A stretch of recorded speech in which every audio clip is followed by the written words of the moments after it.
হ্যাঁ, এবার আমরা জানব অবস্ট্রাকটিভ জন্ডিস অসুখটা কি। অবস্ট্রাকটিভ জন্ডিস একটি মারাত্মক ব্যাধি যাতে বাঁচার আশা খুব কম থাকে। আমাদের লিভারে বিলিরুবিন একটা নির্দিষ্ট মাত্রায় থাকে। এই অসুখে বিলিরুবিনটা লিভারে বৃদ্ধি হয়ে যায়। কেন বৃদ্ধি হয়? ওই বিলিরুবিনটা বাইল ডাক্টের মাধ্যমে আমাদের ট্রান্সভার্স কোলনে যায়। এই অসুখে ওই বাইল ডাক্টের মধ্যে ছোট্ট টিউমার হয়ে যায়। টিউমার হয়ে যাওয়ার জন্য বিলিরুবিনটা যেতে পারে না।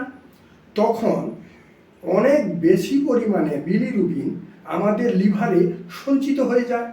তখন সারা গা, চোখ, গায়ের চামড়া সব কিছু হলুদ হয়ে যায় এবং পরপর খাওয়ার চাহিদা একেবারে কমে যায়। এটা একটি মারাত্মক ব্যাধি। আমাদের হোমিওপ্যাথিক অনেক ঔষধ রয়েছে। ঠিক রোগের প্রথম অবস্থায় আসলে রোগীকে সারিয়ে তোলা যায়। আরেকটা কথা বলি, পিত্তনালী ব্লক হয়ে গেলে ঠিকমতো লিভার কাজ না করলে রক্তে পিত্ত লবণ বৃদ্ধি পায়, তাই শরীরে একটা চুলকানি দেখা দেয়। আর ঔষধ খাওয়ার সাথে সাথে আমাদের খাদ্যের দিকেও নজর রাখতে হবে। বেশি করে জল খেতে হবে, টাটকা শাকসবজি খেতে হবে এবং চর্বিযুক্ত খাদ্য বন্ধ করতে হবে। আর অ্যালকোহলের অভ্যাস একেবারেই চলবে না।